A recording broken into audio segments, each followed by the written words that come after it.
Duterte lawyers, sina Atty. Topacio, no, nag-file ng petition for indirect contempt against Tito Sotto. Lagot ka dito, Tito Sotto. Narito ang Balitang Pinoy TV.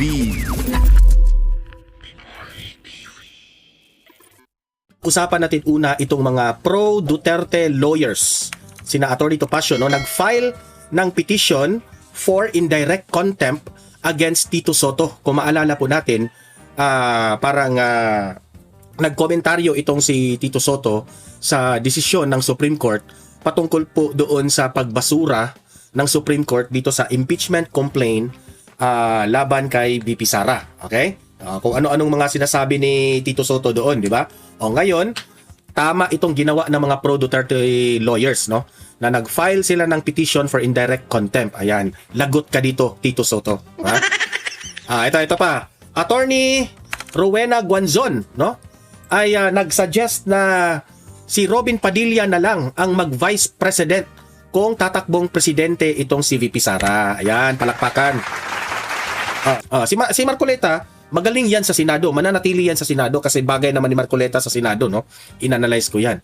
So yun po ang suggestion ni Attorney Rowena Guanzon. Okay, mamaya pag-usapan natin yan, ha, kung bagay ba ni Robin maging vice president. Okay? At heto guys, no?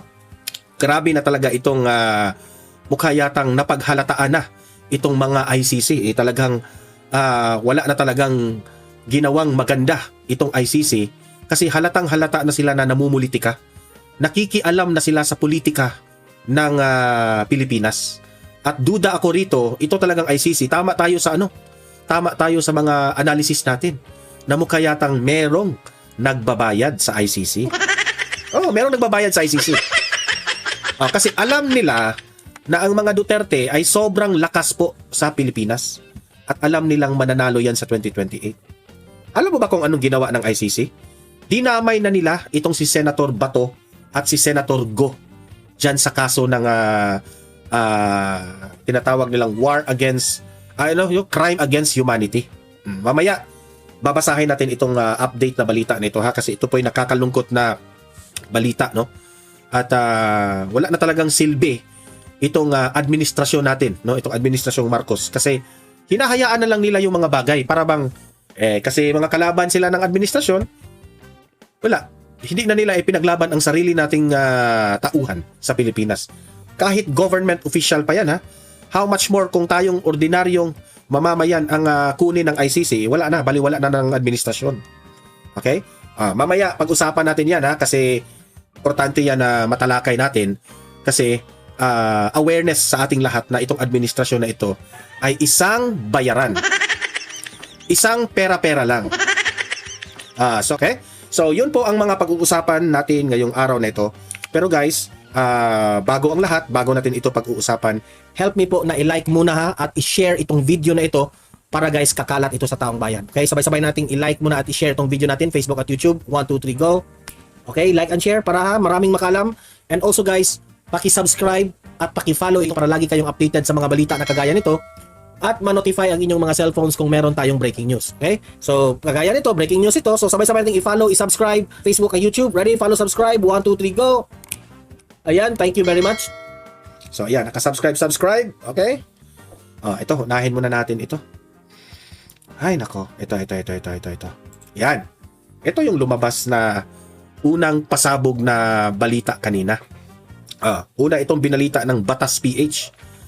Indirect contempt petition versus Senate President Sotto. Ayan, deserve mo yan. Kasi ikaw, Sotto, nasobrahan ka na. Hindi porkit ikaw ay Senate President ay pwede mo nang sabihin o batikusin ang Supreme Court. Nasasabihin mo na dekada-dekada na bago raw natin mabago ang style ng Supreme Court. Alam mo, Sotto, ininsulto mo ang Supreme Court. Sabi dito sa balita, pro-Duterte lawyers led by Attorney Ferdinand Topacio have filed a petition for indirect contempt against Senate President Tito Sotto over his remarks criticizing the Supreme Court's ruling that declared the articles of impeachment against Vice President Sara Duterte unconstitutional. Alam mo, sa totoo lang, no? Ewan ko lang kung alam ni Tito Soto, pero I think hindi niya alam na ang Supreme Court is under the judiciary branch. Ang Senado is under the legislative branch. Okay? Yang House of Representatives, ang Senate of the Philippines, under yan sila sa legislative branch. At itong Supreme Court is under the judiciary branch. So anong ibig sabihin? In every branches of government, simple na explanation ito. Meron po tayong tinatawag na equal powers. Kasi tatlo yan eh. Ang executive branch, yan ngayon ay pinamumunuan ng isang bangag dyan sa Malacanang. Itong judiciary branch, yan po, Supreme Court at yung ating justice system natin. Itong legislative branch, ito yung gumagawa ng mga batas under the House of Representatives at itong Senate of the Philippines. Ang judicial branch, yan lang naman ang will interpret the laws that are made by the legislative branch. Now, galing sa isang Senate President na sasabihin mong unconstitutional, insulto yan. Hindi mo na nirespeto ang branches of government. Ang judicial branch, kahit anong mga ginagawa nyo dyan sa legislative branch, especially dyan sa Senado, hindi nga nangingialam ang judicial branch o itong Supreme Court, hindi nga nangingialam.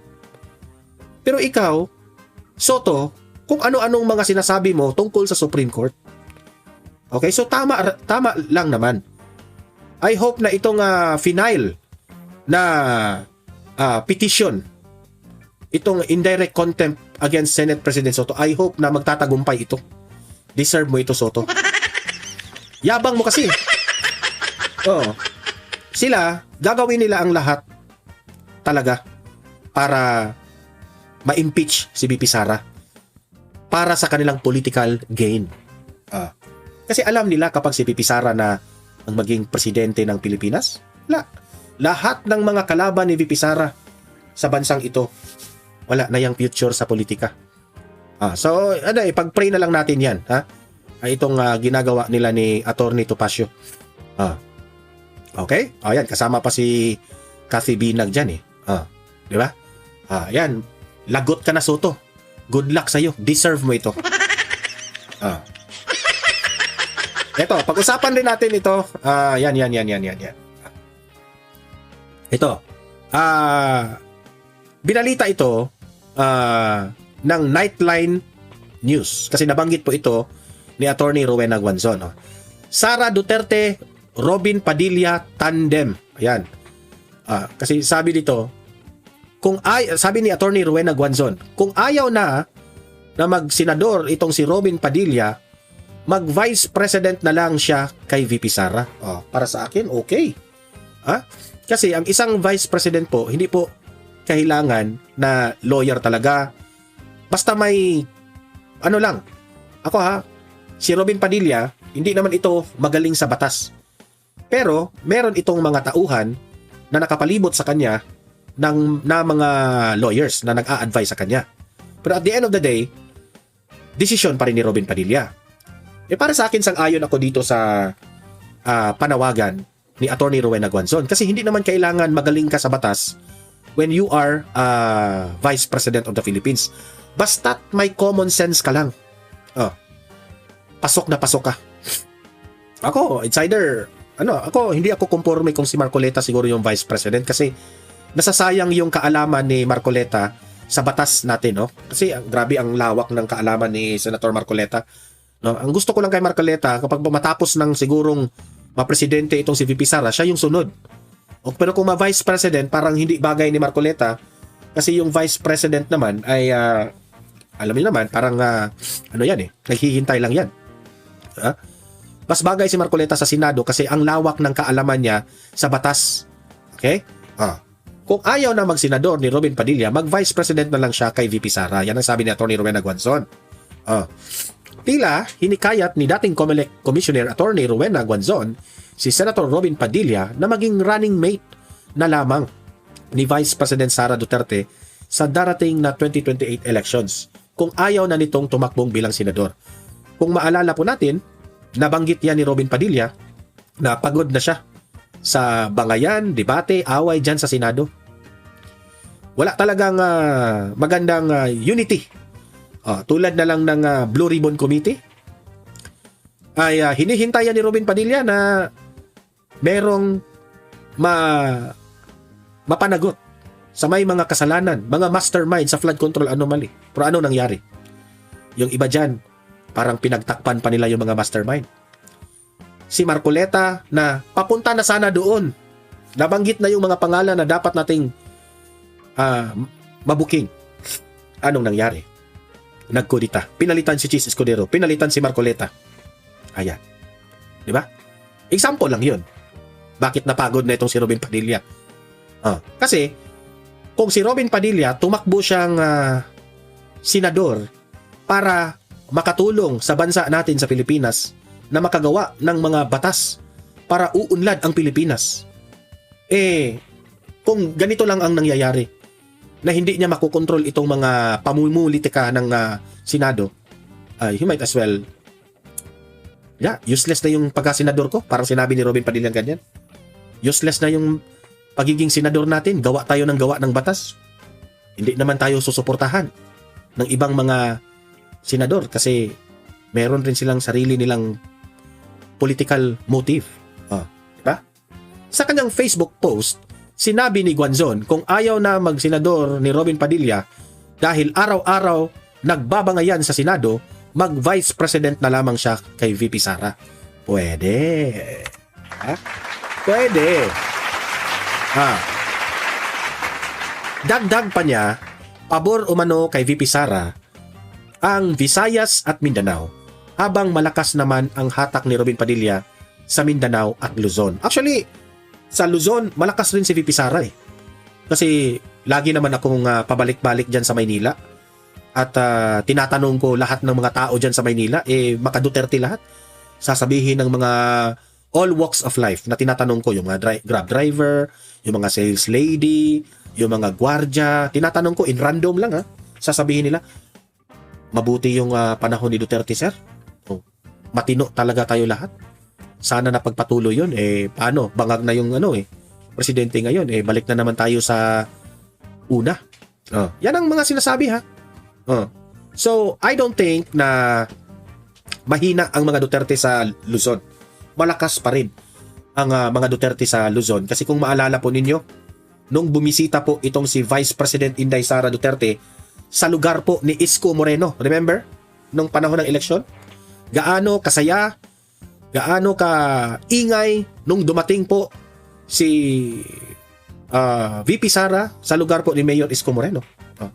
Maynila, sobrang maka-Duterte yan dyan, no? So, yung suggestion ni Attorney Rowena Guanzon, okay ako dito. Okay ako. Kayo mga audience ko dito sa Don Mart TV, okay ba kayo sa suggestion nitong si Attorney Rowena Guanzon na mag-Vice President na lang si Robin Padilla kay VP Sara? Leave your comments, babasahin natin yan. Okay? At heto, pumutok itong balita kanina, no?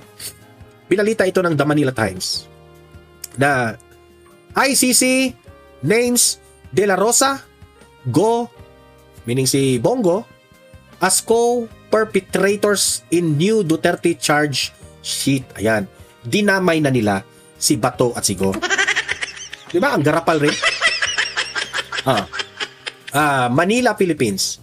The International Criminal Court, o itong tinatawag na ICC, has identified 8 former senior officials, including Senators Ronald Bato de la Rosa and Christopher Lawrence Bongo, as alleged co-perpetrators in the crime against humanity case against former President Rodrigo Roa Duterte. Di ba? Pansin nyo ba? Do you think si Bongo at si Bato? Let us say si Bongo na lang. Dinamay pa nila si Bongo dito. Alam nyo, sa totoo lang, tama talaga yung hinala natin na itong ICC meron talagang nagbabayad dito. Halatang halata. Nagtatanong lang tayo sa ICC ha. ICC, magkano ba? Magkano ba ICC? Oh, kasi ang nakikita ko dito sa totoo lang, ang ICC, nangingialam na sila sa usaping politika sa Pilipinas. Kung ang impeachment complaint ay ginamit nilang kasangkapan para to disarm VP Sara, ito namang ICC ay ginamit rin nila para to disarm ang mga kaalyado ni former President Duterte. Grabe no? Ganyan sila ka desperado. Ang tanong ko sa mga kalaban ng Duterte ha, ito yung tanong ko. Hindi ba kayo marunong lumaban ng patas? Oh, yun ang pinakatanong ko. Hindi na ba kayo hindi nyo ba kayang labanin ang mga Duterte na hindi nyo gagamitin ang impeachment? Ito na nga mga kabalita. Ano na ang masasabi nyo patungkol sa balitang ito? Please comment down below mga kabalita. Pag-usapan natin yan sa comment section. At kung di ka pa nakasubscribe sa ating channel, baka naman